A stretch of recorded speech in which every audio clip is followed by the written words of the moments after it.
My name is Kim Cheely. I was Maddie Mogen's paternal grandmother, as Ben Mogen, her father, is my son.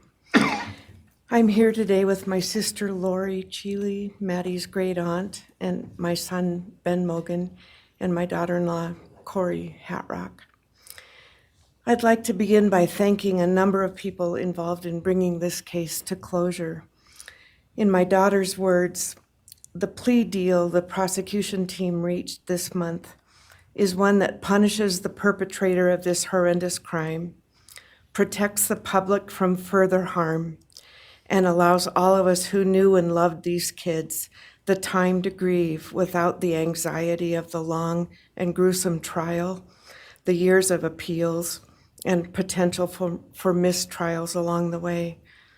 My family and I are so grateful to Bill Thompson and his prosecution team for their dedication and painstaking work that forced the perpetrator to admit his guilt. We want to thank the Idaho State Police, the Moscow Police Department, the FBI, and Judge Hippler. We'd also like to thank the University of Idaho officials who have treated the families of the victims with such dignity and kindness, and who have honored the 4 victims beautifully. Maddie was my first grandchild, so when she was born, all her grandparents had the distinct pleasure of deciding what we'd like to be called. I chose Nana, pretty original. But when Maddie was about a year and a half old, her papa, Ben's dad, and I were planning to visit the new little family in Oregon. Maddie didn't have an extensive vocabulary at the time, but for some unknown reason, she called bananas ba-deedle-deedles. When Karen and Ben told her Nana was coming to visit, she figured, I say deedle-deedle for that word. So I became deedle-deedle, shortened to Deedle when she was about 6 or 7, and I was Deedle all her life.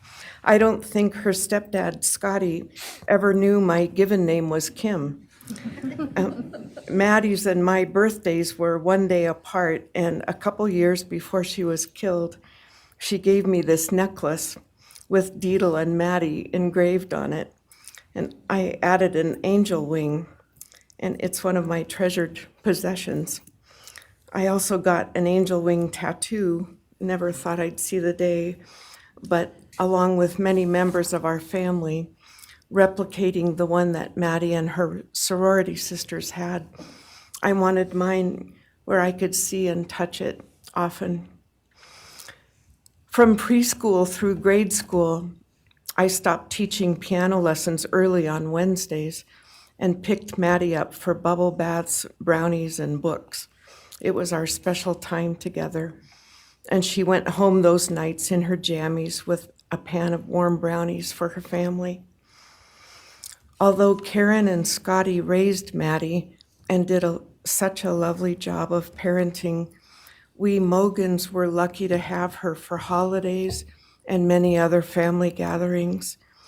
We'll always have our treasured memories of Maddie growing up in our big, extended, cooperative family, and I thank Karen and Scotty Laramie for being so generous and open and sharing Maddie with her Mogen side of the family.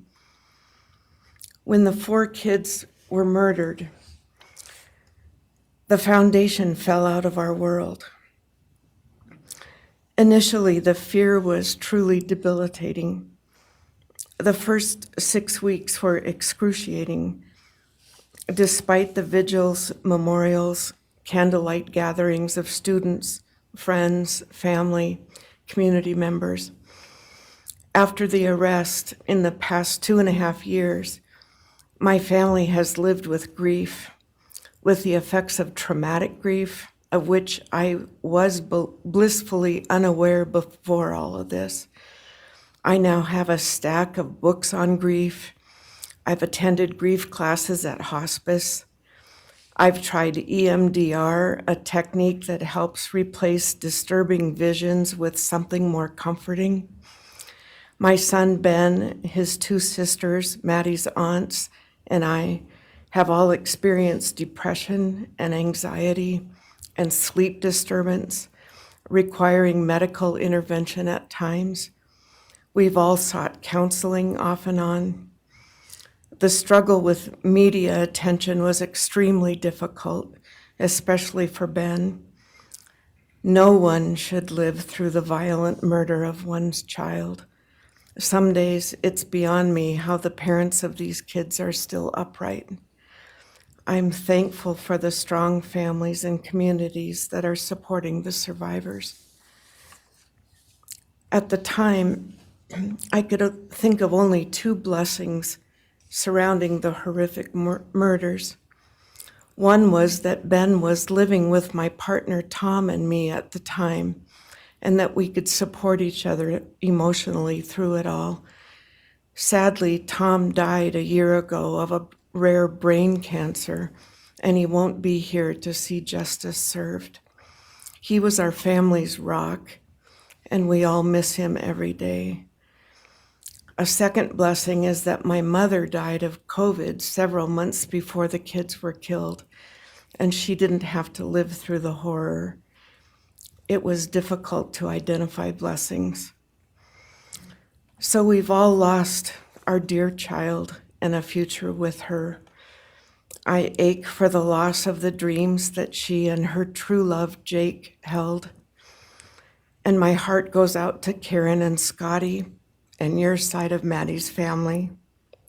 You've had more than your share of loss. My heart aches for the kids' roommates and the families of the other victims, and also the family of the perpetrator.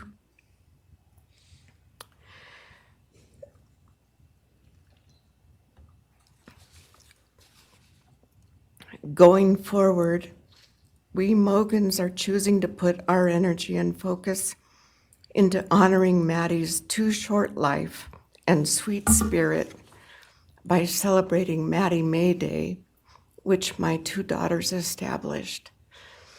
On May 25th each year, Maddie's birthday, we encourage folks to do random acts of kindness in Maddie's name. In my daughter Katie's words, may we all protect our peace in whatever way possible, unite in community, and focus on joy. Please do an act in kindness in Maddie's honor during this week, so a glimmer of Maddie's light may live on. Thank you. Thank you, and I appreciate your courage, and bless you and your family. Thank you.